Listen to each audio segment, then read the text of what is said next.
Welcome back to Detailed, an original podcast by ARCAT. This is a show where we uncover lessons learned to help you navigate your next project. I'm Cherise Lakeside, Senior Spec Writer at RDH Building Science, and your host.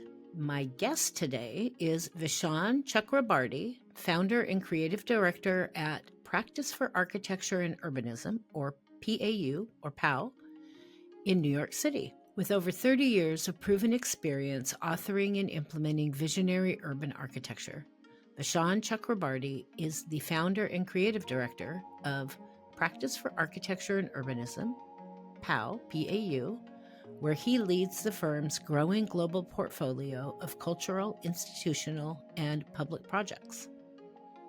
Vishaan is also the author of the book, A Country of Cities, a manifesto for an urban America, and the upcoming The Architecture of Urbanity, Designing for Nature, Culture, and Joy. The project we're chatting about today is the absolutely incredible The Refinery at Domino in the Williamsburg neighborhood in Brooklyn, New York. The Domino Refinery, once a powerful symbol of New York's industrial past, has been reimagined for the 21st century. Designed by PAU Studio, the project integrates history with the modern, transforming the historic structure into a vibrant hub for work and community life. A contemporary glass and steel structure has been carefully nested within the original brick facade, a design concept likened to placing a, quote, a bottle in a ship. Now let's get into the details.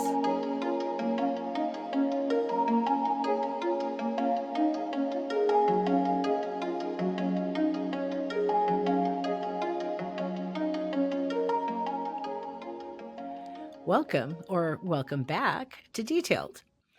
Today, I'm very excited. Today, my guest is Vishaan Chakrabarti, founder and creative director at Practice for Architecture and Urbanism, or PAU, in New York City. I love getting the New York guests. I don't know what it is. I've got a thing. I think I was an East Coaster in another life.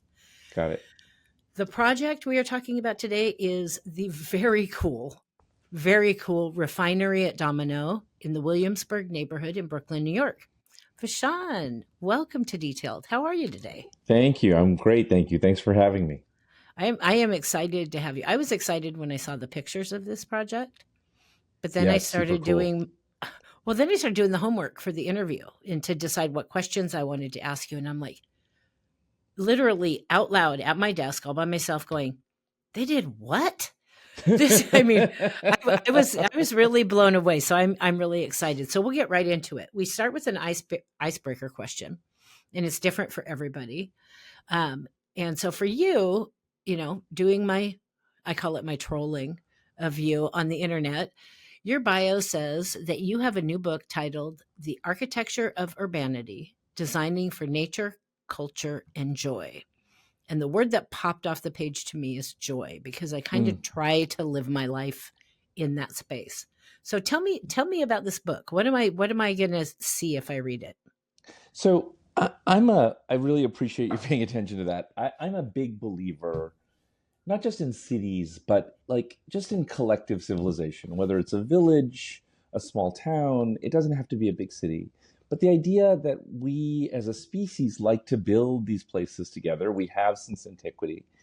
And we do it for like a bunch of practical reasons like trade, commerce, all that stuff, but also because it's culture, it's joy, it's what makes us happy often. Sometimes it makes us happy to be in nature, but sometimes it makes us happy to be with other people. And sometimes it's strangers. And we're all in a movie theater together or a show or just in a public space. And there's something about the serendipity of it, the seeing things you don't expect to see, that I think is incredibly important. So what the book is trying to celebrate is not just this idea that we should be building, better communities, better design communities, more ecological communities, but also more joyous communities, things that actually bring pleasure to people's daily lives. You're preaching to the choir, but what I really love about that answer is we all know that I especially those of us who've been around a little bit longer, how much more time we're spending in front of screens rather actually physically interacting and being in a place. Yes. And the things that come from being, I just went to one of our chapter meetings on Tuesday night, and I missed the last few.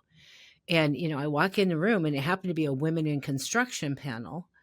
And I walk into this room, and there's 60 women in this room. And there's something that comes from getting all that energy into one place and having a place that you feel comfortable and or safe, or it's a beautiful place to come together. And so I can so totally relate to that answer, because it's as a human being, it's a game changer. Right. And I think it's endemic to our species. It's who we are. And so the interesting thing is, here we are 5 years out from the beginning of the pandemic. And during the pandemic, of course, there was all this literature about how cities were dead and people weren't going to need to meet face to face anymore. And, people have been writing about this since the invention of the telephone. And, there is this imaginary that says that somehow if we could be apart, we would be apart. But the truth is, technology can be great and it can help us do some things more efficiently and all of that. But at the same time, we just keep proving to ourselves time and time again that we get a lot of energy, as you say, from being together in physical space. And that's so much of what the book is about. It's actually so much of what this project we're going to talk about is about.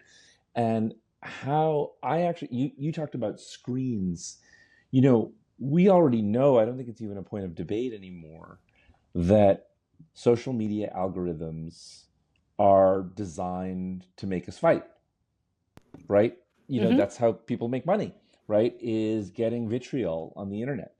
And I really believe that what I do for a living, what my discipline does for a living, not just architects, but landscape architects and urban planners, that we are the antidote, if we choose to be, to social media, because we can show that people who are very different from each other can coexist in physical space, can get along, have fun, celebrate life, and that we don't all have to fight on our screens. And so I think at the moment we're in right now, that the kind of project we're going to talk about today is actually vital to helping to, bridge some of the divides we have out there. I can so relate, because nobody acts that way in person. No one acts that way in person. No, you would can't. never ever dare Right. to act that way in I know. person. I know. And we need it. I don't even think it's just the energy is good for us. I think we need that human interaction. I think we're starting to forget how much we need that. And you just said something really important, that we can't be so vitriolic in person. Like, we can't be so nasty to one another. And I think we need that tempering force in our lives, because, negative energy just creates more negative energy, and positive energy creates more positive energy. It's that simple. Agreed. Your book is going in my shopping cart right after this interview. Great. Excellent. Just so you know. So let's talk about this project. So I saw the before photos. That was one of my many mind-blowing moments in researching this project, of both the inside and the outside of this building. That was by my research, and I saw two different dates, so you can correct me if I'm wrong, but this building originally built in 1856? The original, actually, that 1856 building burned down, and it's part of the story, and got rebuilt in the 1880s. Okay, so because I saw the 1880s date more than the 1856 date, yes. But I'm like, there's an earlier date. It's still 1880s. It's an old building. This is an incredible transformation to what it is now. So can we start with you giving me a little history and backstory on this building? Sure. So it at one point was the biggest sugar refinery in the country. It was actually tied to the slave trade. Sugar cane would come up from the Caribbean. It's located where it is because it's the deepest part of the East River. So it's right on the East River waterfront. It's about an 11-acre site. And they refined sugar there. They took sugar cane, they turned it into refined sugar. And it was a sugar refinery for most of its life. In the 1850s, it was built. And then, as I said, there was a fire. and they built a different, more fire retardant building, and we'll get back to that. It's an important point. In the 1880s, it was built in three different phases, and so none of the windows lined up and so forth. The building was filled with sugar refining equipment, which is the state I saw it in when I first walked in there in the 2000s. And so the building you see from the outside, the windows and so forth, was kind of an illusion in the sense that those windows didn't correlate to floors. In most cases, they were just they were fake punch windows. Inside were huge vats, and it's actually really awful how they make refined sugar. There's this process where they take the sugar cane syrup and they drip it through charred lamb bone, and somehow that clarifies and filters. You'll never eat refined sugar again after you see it. The point is that the building had all this equipment in it. And so the sugar refinery shut down in 2004 thereabouts, and was Domino, which everyone I think knows Domino sugar, the little yellow packs, and remember the sugar cubes, shifted its manufacturing and refining of sugar to a plant in Yonkers in upstate New York and in Baltimore. And so they shut down this plant in 2004. And the local community had no access to the waterfront there. It's about a quarter mile right on the waterfront, beautiful views of Manhattan, but it was just a fenced off industrial site. The main building is a New York City landmark. It's, protected through our heritage laws because it's a very important part of New York City history. And I think I worked in the Bloomberg era, in the Bloomberg administration after 9/11, and was very involved in helping to save the High Line, this elevated rail walkway that a lot of people know. It's very visited. And there are certain historical artifacts in New York that all New Yorkers know and love, and Domino is one of them. The High Line is another one where, these are big, muscular industrial structures, and you always used to wonder if it became defunct, like what's going to happen to it? And in this case, it couldn't just get torn down. It was a landmark, but there were real questions about what was going to happen to it. So through the 2000s, a company had bought it to redevelop it mainly for condos, including inside the refinery building. And there was a big fight with the community about getting it rezoned for that. And there were some little breadcrumbs given around some public space and some things, but it wasn't a very public plan. But it did pass. But it passed right around the Great Recession. And basically, the company that bought it decided it didn't have the money to develop it and sold it to my client, Two Trees. Jed Walentis, who's this visionary young developer in New York, who runs the Two Trees company, came to me. I was a partner in a different firm at that point, a firm called Shop Architects, and a very talented landscape architect named Lisa Switkin from a firm called Field Operations. And Jed came to the two of us and said, listen, this plan's been approved. I could just build it, but I hate it. It's not very public. It's not very respectful of the historic building. And furthermore, in like a real tribute to Jane Jacobs, he said, I want the entire site to be more mixed use. I want office workers and cultural activities. I don't just want a bunch of people who live in condos on site. So he gave us a month to do a whole new master plan, which is basically what's built out there. And he liked the new plan so much that we went through the approval process all over again, which no developer does. I mean, it's like returning to Guantanamo. It's a kind of crazy idea to go through it again, but we did, and it was much more popular with the community this time because about 60% of the entire site was given over to a beautiful park that's been built that's out there today called Domino Park that Lisa designed. It's exquisite. And one of the most important aspects of it, going back to where we started the conversation, is that it connects the city grid. And so people from all the surrounding communities go to that park. And that includes Orthodox Jewish communities, African American communities, Latino communities. And, I'm actually naive enough to believe that these kids that I now see playing in the playground, like some with yarmulkes on, some not, that like when it comes to something like the Middle East, that these kids, when they grow up, will actually have a different worldview about it because they'll see each other as people. They'll have mixed, even though they come from these very different backgrounds, that they'll have mixed in real space and that they'll see each other's humanity, basically. And that basically that'll, you know, lead to a less divisive world. So that led to the park. And then Jed called me after I had started PAU, which was about 10 years ago, to redesign the building. Um, so I don't know if I'm making enough sense here because I know it's a big, long story, but that's the next step.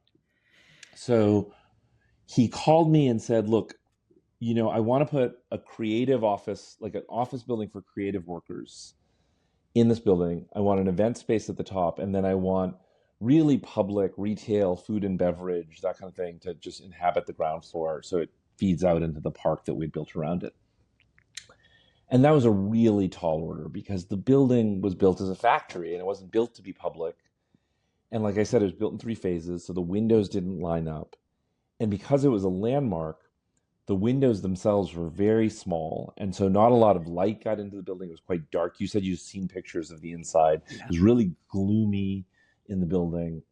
But it did have this condition because that facade was kind of an illusion, these punch windows, but no floors behind it. The facade was held up by steel. And so when Jen called me and told me about this, and of course I was familiar with the building because we had been doing the master planning, I immediately said, Jed, you only have one thing you can do. And I kind of drew this pencil sketch, which was to put a building inside the building, right? And what the New York Times New York Magazine architecture critic Justin Davidson called a bottle in a ship. Because the whole idea was to insert this glass, this new modern building inside the sleeve of the historic building and then hold up the facade again with steel. So we were actually able to argue to our Landmarks Commission that we were echoing the past with this move. The gap between the old building and the new building became really critical. It's about a 10 to 12 foot gap. Light comes down through the gap. So in the building, you get this really beautiful ethereal light. We've saved the embodied energy, all the energy it took to build the brick facade, but the brick facade also acts as a solar screen for the glass. So there, the inside office spaces, it's glare free. It doesn't get hot. It doesn't get too cold because there's this whole thermal barrier around it from the brick that shades it, keeps it cool in the summer, right? Actually helps insulate it in the winter. Then what that did is because we created that gap, a couple of things happened.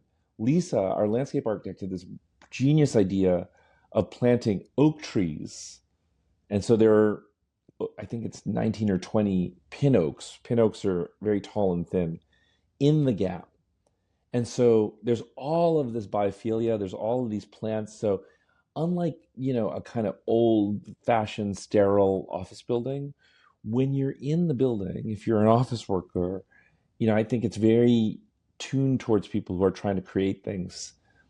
You look out this modern glass facade to the inside of a brick facade that's all pockmarked and patinaed like a factory would be. There's all of this greenery growing. And then through the windows, you're getting vignettes of the water and the skyline and the Manhattan Bridge and the Statue of Liberty and, all of Brooklyn on the other side of the building. It's amazing. It's almost like a fantasy.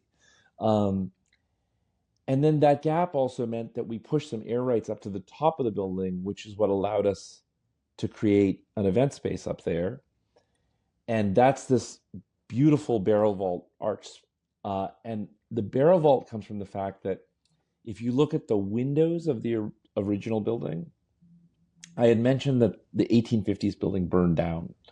So what they had done by the 1880s is they invented, and you'll find this all across the older parts of America, they invented this thing called the American round arch style, which is they built the windows in brick arches. And what that allowed them to do was eliminate the wood lintel that supported the brick above the window. Because what would happen in these factory buildings is the wood lintel would catch fire whenever there was a fire in the factory, which there always was. And so that's what caused the 1850s building to burn down and collapse. So the new building is built with those arched windows, and we felt that we really wanted to pay homage to that story. And so that's where that barrel vault in the top of the building comes from. It's also a very efficient structure. It means that the rest of the building's column free, lets the foundations land in a good spot away from the original foundations. And so, it all just kind of clicked. And then the last big move was on the ground floor, taking all the windows and dropping them to door height. So all of the retail and food and beverage is very porous and spills out into the park around it. So it becomes very public and very urban. So that's really the story of the building. I know it's a little long, but it's an extraordinary history. No, it's a great story, and I'll tell you, I started writing some initial questions just looking at a couple of the pictures, and I didn't realize from the couple of pictures I was looking at more of from a distance that it was a building in a building.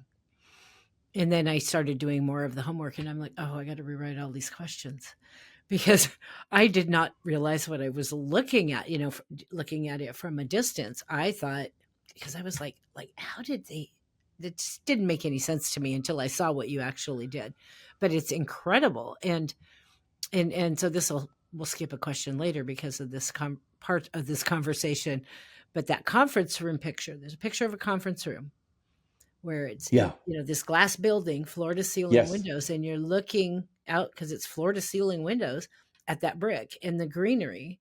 And it's got one of those barrel shaped in the old brick windows right there. Then you can see through that to the city beyond. And I am like, that is the coolest thing I have ever seen. There are so many just big glass buildings. Yeah.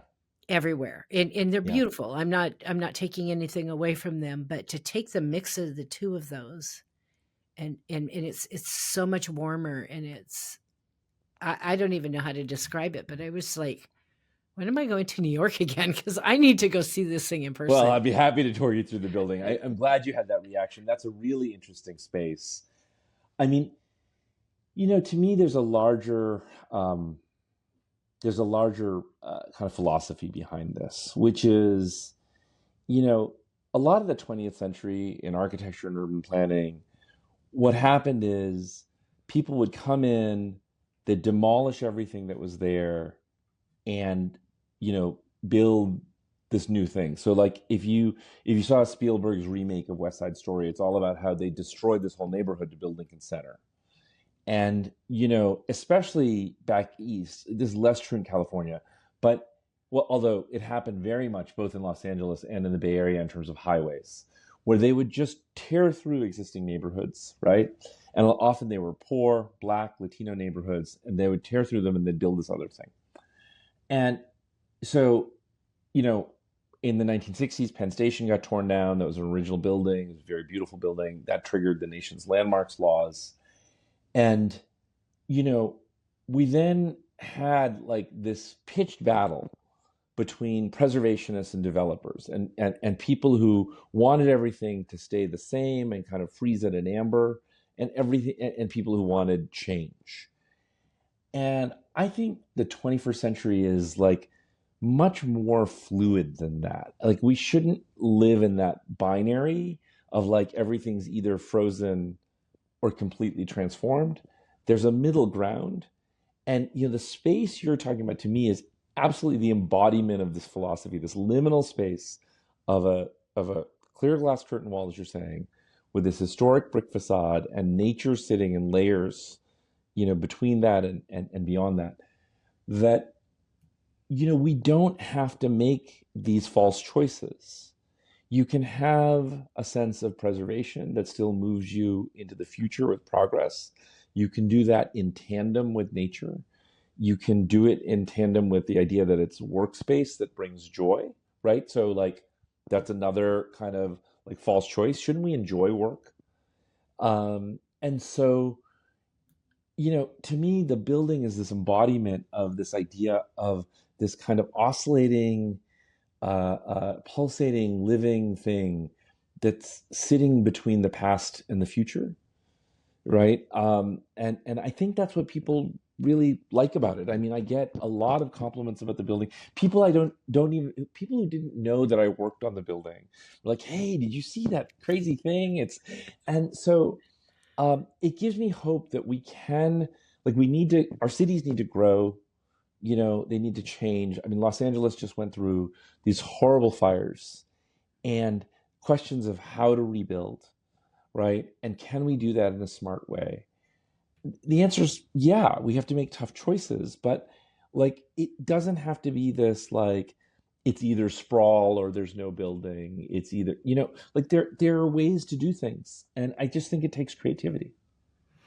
Well, it's funny. And I've mentioned this to a couple of different guests because I'm seeing more and more of this adaptive reuse, where Yeah. where both pieces are happening. You have this modern, sustainable, energy efficient building that you're in, but you still have that history. And I had a previous guest he called it radical reuse. Mhm. And I am in love with that term because that these projects that people are doing, like what you've done here, are really radical, but really honoring that history and keeping it while creating this beautiful new thing. And I can't think of anything better, to be perfectly honest. Our hearts get attached to certain. When I first saw the Domino sign, I thought, is that in Baltimore? Because I've seen that. And Yes. and I don't always remember every building I see, but I remember that.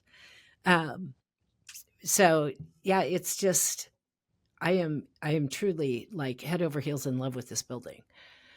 So tell me a little bit more about the condition of this building in the beginning. Like I'm trying to figure out how you got all that equipment out of there. That's a brick. Well, It's a bricks. I so mean, it's like I did so first not. of all, I mean, kudos to Two Trees because Two Trees built it, and it is extraordinarily difficult. I mean, so the first big thing that had to happen, which was terrifying and kept me up night after night, was a temporary, because we had to basically take out all the stuff that was in the middle of the building, including the old steel that was supporting the brick facade. A whole temporary steel structure had to be built all around the building to hold up the brick while we were scooping out the innards. And you know, just the thought that like a wall could fall, but it was very well done. It was done with extreme care, extreme precision. And then they built the core of the new building and then got steel bracing out to the facade, which is what the new steel bracing that's out there today. I think one of the most important aspects of what happened, and it really was a great conversation between architect and client, was that with the old building, with the original building, that it was a landmark, but at the same time, it wasn't the Metropolitan Museum of Art. It it wasn't a big cultural building. It was a factory, and throughout its entire existence, had been treated as a factory. So you know what they do in factories, like a whole new piece of equipment changes, right? And so they blast a big hole through the middle of the building and they put a transformer in. Or, they did not treat this thing with kid gloves.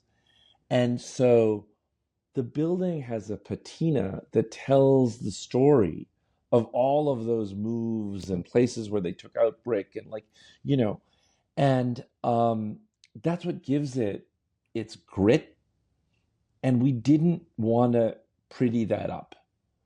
We felt it was really important. So the only places where we repointed the brick was where it had to be done for structural reasons. So we did not repoint the brick to just clean it up and make it pretty. And so the closer you get to the building, you'll see this extraordinary range of hues of the brick where, lots of different color, it's really a collage. And we treated it as a collage, and we wanted to respect that history by sort of being reverent and irreverent at the same time. And so, they're also like the chimney. Okay, so the chimney is extraordinary. It's built of radial brick, right? And there was a historic archway at the bottom of the chimney that had been bricked over that we reopened. So if you go to visit the building, you can stand at the base of the building and look up the chimney, and you see this beautiful elliptical James Turrell like aperture at the top that's up at the sky. But you'll notice all of these other things that happen to your body in terms of the senses. It's colder in there. The acoustics are wild. The light is wild. It takes a while for your eyes to adjust. And so we're hoping at some point we'll get artists to do different kind of artworks in that space. So I just think that what I love about adaptive reuse, and I'm involved in a couple of adaptive reuse projects now, is it isn't this thing of just making something from whole scratch, right? It's like being in a relationship where you're with another person and the person pushes back about what it likes, what it needs, what it wants, right? And so the building does that too. It pushes back, right? And so you get what I think is so important in our world today, which is site specificity and specificity of identity. So when you're there, you can't be anywhere else. Like so much of our new blue glass tower development around the world, you lose track of whether you're in Shanghai or Mumbai or Dubai. And that's so much the point of it. You're in the same shopping mall with the same kind of homogeneity around you. But the answer isn't to stop building. We've got a housing crisis. We need to have different ways of working coming out of the pandemic, which I think this building very much tries to address. And so we've got to build things that accommodate a growing population and a changing population and changes in technology and all of those things. But if you can be site specific, if you can be identity specific, if you can ground communities in their history and their narrative, I think they are much more likely to be accepting of change because it's evolution, not transformation. And you've represented all of that in this project so We've well. we've tried. I We've tried. I I don't know why it took, because I am not an architect, um, but I've worked in this industry my entire adult life, and and I've told this story before, but the first time a building moved me, and I don't know, my kids were in middle school. I was maybe 30, and it was in St. Peter's in Rome. Hmm. And I'm not a particularly religious person, but I like stopped breathing and I had tears in my eyes and I'm like, what the heck is going on? And that was a lesson for me that day. And so I've been very aware of that ever since. And it affects you. It affects you when you walk into a space. The big glass buildings, again, are pretty. But like you said, I could be in any city in the world. I could be in Yeah. any big glass building anywhere. It's cold and impersonal, and you can't emotionally connect to it. But you go into places like this, and I haven't even been in this building. Just looking at some of those pictures, it's a completely different experience. And you are, like you said, you're spending all day there if you're working there, or Right. living there, or going to eat there, and you want to stop and look at things and touch things, and oh, look at that unique little And thing. by It's the an way, you can do experience. things like open a window. Yeah. Imagine that. You Wow. know, Really? so the thing is, I have nothing against glass. Glass is a beautiful material. The building uses lots of glass. It's very modern from that perspective. So I'm not arguing against modern architecture at all. I love modern architecture. But the thing is, how do you make the modern architecture warm and personal and humane? And again, speak to, cultural specificity and all of that. To me, that's the fundamental challenge, is that mixing of old and new. Um, like you, I mean, the story you tell about St. Peter's, I mean, I became an architect, I think, largely because, my mother was a classical Indian singer. My father was a scientist. So I had like left brain, right brain mixed up there. And we didn't have a lot of money growing up, but he would get speaking invitations in different cities, and he'd take the honorarium and splice it and dice it, and off we would go as a family. And so we would go to spaces like that, and we'd go to Rome, and we'd go to Poland, and we'd go, to India, and we'd see all of these extraordinary things. And for me, that gravitational pull of cities and architecture, and I don't think we should let that just turn into cars and shopping malls, and uh, because as human beings, I think we need spaces that relate to us and have material qualities and spatial qualities and bring in light and air that, make us feel more joyous and more human. And to me, that's the key to how you grow a city in a great way. And our older cities had that in spades. They were just, this word palimpsest, this layering of history, where you could just layer and layer and layer. The Acropolis was used for all sorts of things. The Hagia Sophia was a church before it was a mosque. And the TWA terminal at Kennedy Airport, was an airport terminal, and now it's a hotel lobby. And that ability of things to kind of change and morph and stay with us through history, instead of a kind of disposable society where we say, we're going to custom build this thing for this one thing. And as soon as we don't need that one thing anymore, we demolish it and we build something new. I mean, not only is that terrible for the environment, it's terrible for our souls. It's terrible for this idea that we can't pull history forward with us. And that, when people talk about, in New York and other cities around the country, there's a crisis with these old office buildings that no one wants to work in anymore, right? And they're, can we convert them to housing? But they have very big floors. Domino could be, it's an office building today. It could still be used as a factory. It could still be used as a museum. It could be all sorts of things in its future. Long after I'm dead, I think that building could transform again and again and again. And I think that's a form of sustainability that goes way beyond it's got all the sustainable bells and whistles, it's electric and all of that stuff.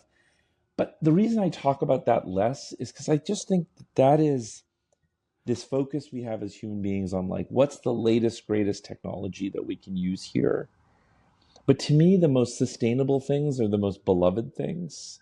The things, the same reason you keep your grandfather's watch, right? Those are the things that are sustainable. And because you don't feel the urge to replace them, and so how you make these things, so those buildings, the office buildings in the 50s and 60s, they weren't designed to be anything else. They can't be anything else. And so we are going to end up tearing them down. And that is terrible, right? And so sometimes all the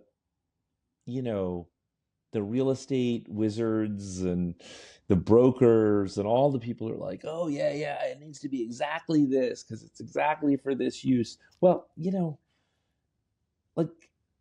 technology changes things constantly. Human beings figure out different ways to do things.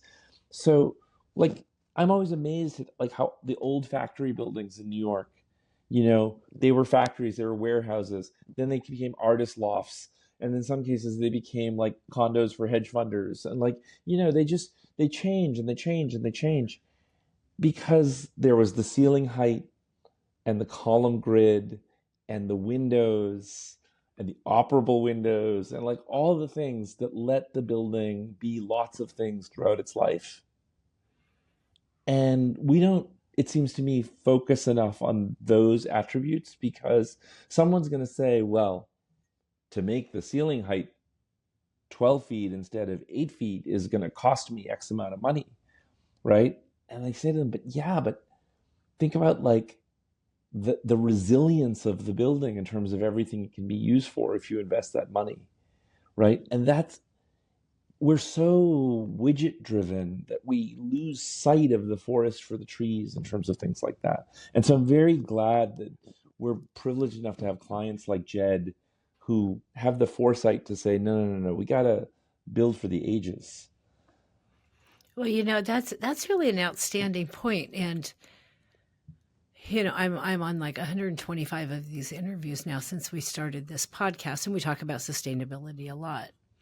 And that's the first time anybody's ever, I felt like you were saying things out loud out of my brain because you were talking and this thing was popping up in my head that I was going to ask you or say back to you, and then you'd say it.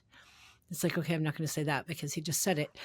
But this aspect of sustainability, that's such a, I think, really important thing to highlight here in the ability, like we have a beautiful old church here. I live in Portland, Oregon, the other Mm-hmm. coast. West Coast is the best coast thing. That they have turned into a brewery and tap house, and they restored, and the gentleman that bought it restored, kept every last piece of that building that could possibly be reused, and reused it, and restored all the stained glass windows. And it's this gorgeous place to go have, a burger and a beer or have an event. But one of the reasons that happened is because that church has been sitting on that corner for my entire life. I don't know exactly when it was built, but it's always been there. It's an institution. And there's that aspect of sustainability that, people are talking about. I got this great solar panels, or I got this great energy recovery system, or whatever, but they don't talk about, I designed this building, just like you said, to be all these different things over its life, no matter what you want. And Right. but there's also the second aspect of that, of how married to that space, that back to your relationships, analogy that you mentioned in the beginning, the relationship your community gets with that building. That Yeah. needs to still be there. I don't care what you're using it for, but this is a part of my history. I drive through the old neighborhood I grew up in, and I see things that are gone, and my heart breaks a little bit. Like, that's a part of, because it's a part of our history as well. So Sure. And look, sometimes I'm an architect. I work on a lot of sites where something's been torn down, and sometimes things need to get torn down. First of all, I think it's important, like, two things can be true at once, right? Like that we need the new thing, but we can mourn the loss of the old thing. Sometimes that happens. And like I said, we have a massive housing crisis, for instance, in our country and our world. And like, we sometimes like a one-story store has to give way to a 50-unit apartment building, right? Because we need housing and people have to live somewhere. And so change is just an inevitable part of life. Um, but I also think we can be like, I always try to ask myself a question, like if we're tearing something down, do we need to tear it down? Can we tear down just part of it? Can we reuse it in some way? And so there's always, I think, that question you have to go through. And if the answer is you got to tear it down, you got to build something new, I think there are still questions about like, can the new thing channel the community and the identity of the neighborhood in some way, even if it's new? And that's a difficult thing to do, but I think it's absolutely possible. You know, so some of that has to do with it's an attitude. It's because architecture is a funny thing. You know, so there's a piece of land that someone owns, and so they feel like it's my land. Why do I need really to talk to all these other people who live in this neighborhood? It's my land. And people can be very, I think, uh, kind of hypocritical about this. Like they'll say, well, it might be your land, but it's my neighborhood. But then if it's their house and they want to make a change, they're like, why do I have to talk to my neighbor about it? It's my house, right? And so like you can see it from both sides. As the architect, we have our own version of this where we'll say, well, it's my project, it's my vision. Like, why do I have to go talk to a bunch of people? And that can get so extreme that a lot of my colleagues go and work off in the sands of Saudi Arabia and build spaceships built by slaves, right? Because they want their vision and they don't want to answer to anyone. My attitude is very different. My attitude is like, I take great joy in talking to communities about like what they want, expect, but not just from the project, but like how they think about their neighborhood. Like, what is their neighborhood to them? And I don't see that as bureaucracy. I see that as like, we have the privilege of building in someone's community. It's not so difficult to say, let's have a conversation about what you think your neighborhood is.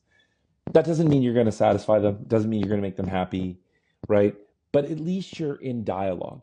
And I think that's essential to a functioning democracy, is just for people to be in dialogue. And for Domino, we went through a huge community review process, and I think the building's very popular in the community because of all of the things that we've talked about.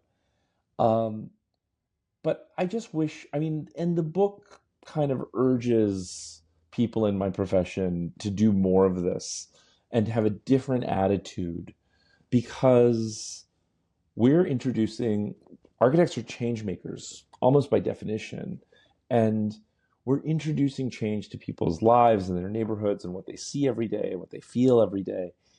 And like, that's a massive obligation, right? And the idea that you should be in conversation with end users and with community groups and civic organizations, I think that there's something really positive about that. As long as people are all acting in good faith and they're not just being, you know, uh, uh, don't change anything anywhere at any time, uh, you know. Um, and so you run into some of those folks, but I do think it's very important to have that conversation. I agree. And I think it's also important to remind some architects that to remember what their real job is. You're being hired to create a vision for this project, but you're being hired to create a vision for what the owner wants and needs.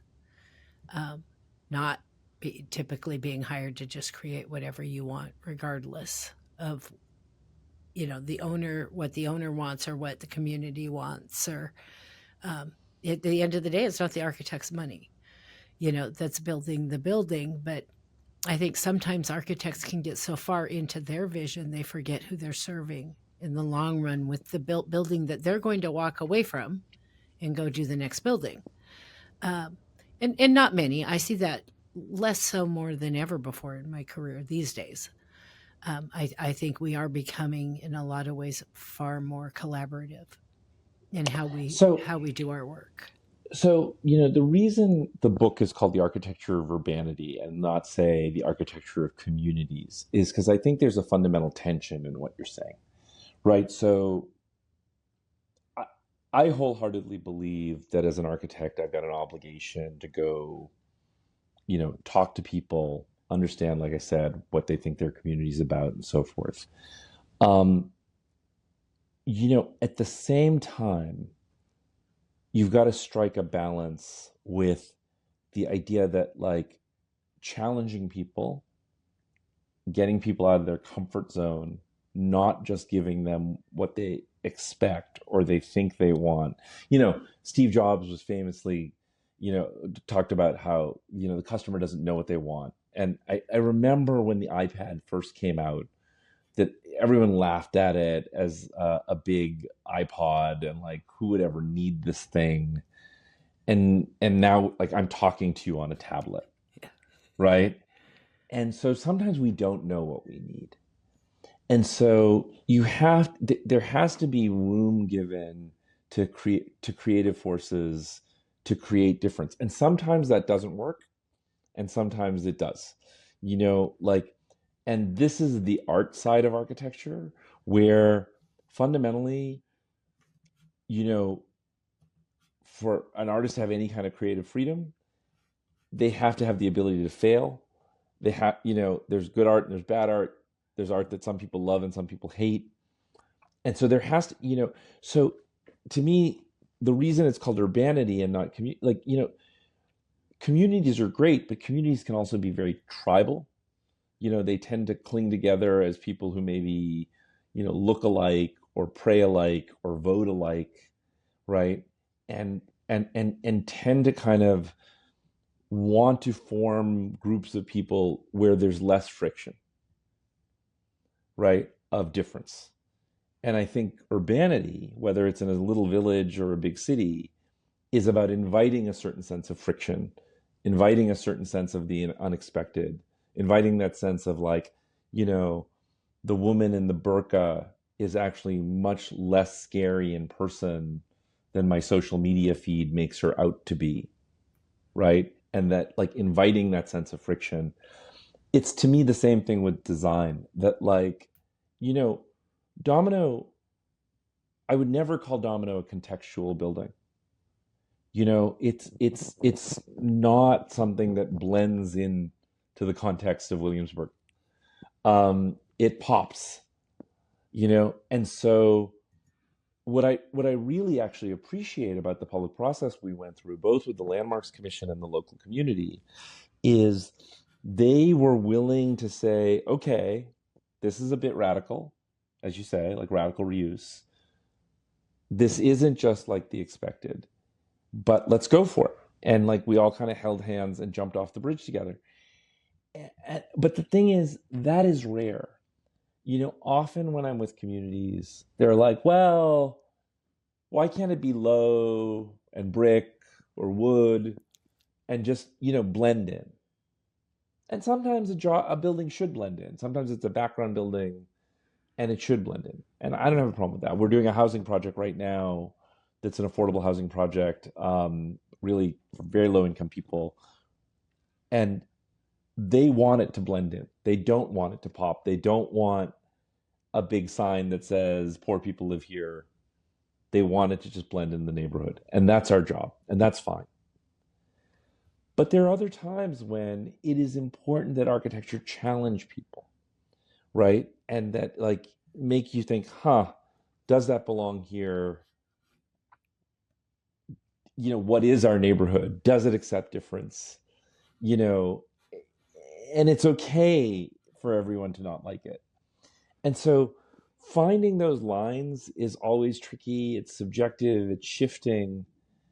But I think it's an important exercise. It can't, just like it can't all be like in your face, this is capitalism, here's the big glass building, thank you very much.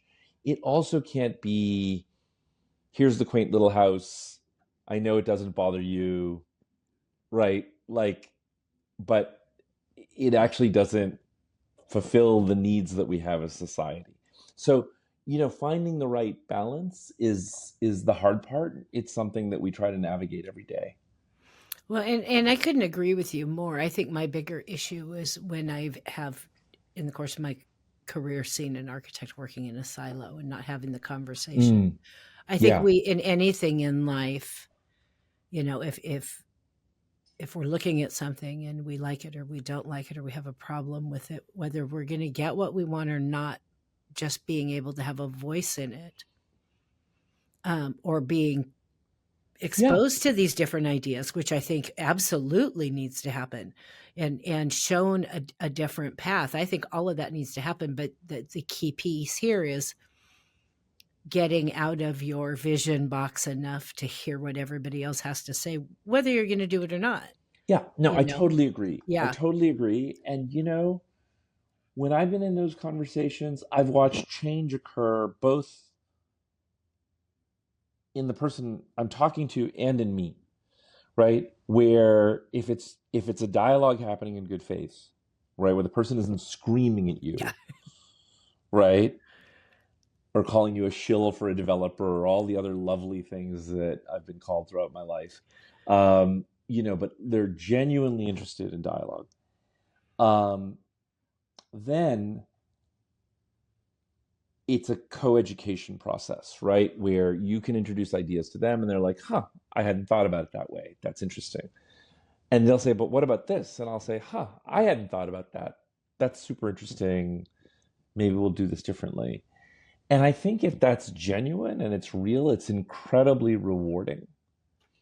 And and like you're saying, even if you don't do everything the person asked for, I think feeling heard, feeling like you have a voice in this world, that like, just being able to express opinion is super important. It's just, again, it's endemic to our species. We need to vent a little bit. We need to, we need it change is a process, right? And so I think all of that's super important. I'm hoping that a project like Domino, for the neighborhood that's undergoing tremendous change, for the city that sees that building from all different angles because it's on the waterfront, so you see it from many, many places, even though it's not that tall, that the average New Yorker, the average person who knows nothing about architecture, knows nothing about most of the stuff we've talked about today, um, looks at it and says, wow, change is okay. Oh, I can promise you that's going to happen, because that's the first thing I did. It's like, just what an incredible way to make that happen. And I am so disappointed because I have about 500 more questions I want to ask you, and we've already Go for it. killed our hour. But I do want to make sure we get to our final question, because every guest I have gets this question, and I would cry if I broke that streak. I may need to have you back to have a second interview on this project, because there's just so much I still want to know. So the final question of the day is, we all hope to live a life that leaves some kind of contribution to making the world a better place. Mm-hmm. Personal or professional, what do you hope your impact will be? Well, the personal part's easy. I have kids. Hopefully they'll grow up and be, productive, contributing citizens on this planet. The professional part is, I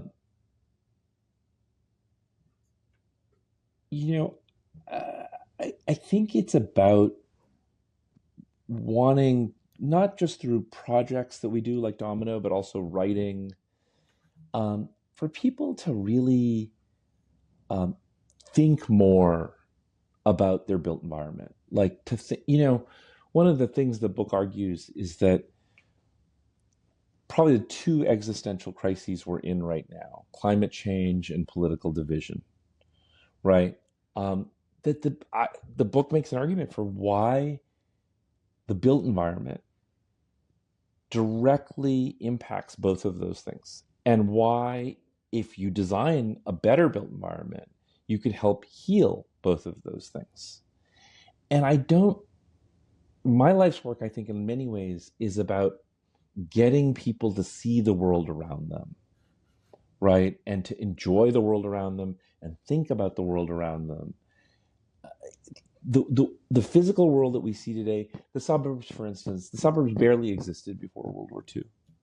And so if we can build a paradigm that like suddenly millions and millions of people live in, and we invent that paradigm over the course of, call it, a half century, we can build something else over a half century, right? Like we have that capacity as human beings. And so, it's really, I think, my goal is to get people to see, as the son of an research scientist kind of makes sense, right? Vishaan, seriously, I could talk to you for hours. Thank you so much for joining me on Sure. Detail today. You are welcome back anytime. You don't need an invite. Just drop me a note and say, hey, Cherise, I want to come talk to you about this project. Cool. And I would love to hear about it. Thank you so much. We should talk about Penn Station sometime. We should talk about Penn Station. That's a whole other bailiwick. Okay. Well, you just said that out loud to me, so you will be getting an invite for when are we talking about Penn Station? Okay. Well, thank you. It's been a real pleasure. Thank you. Have a wonderful day.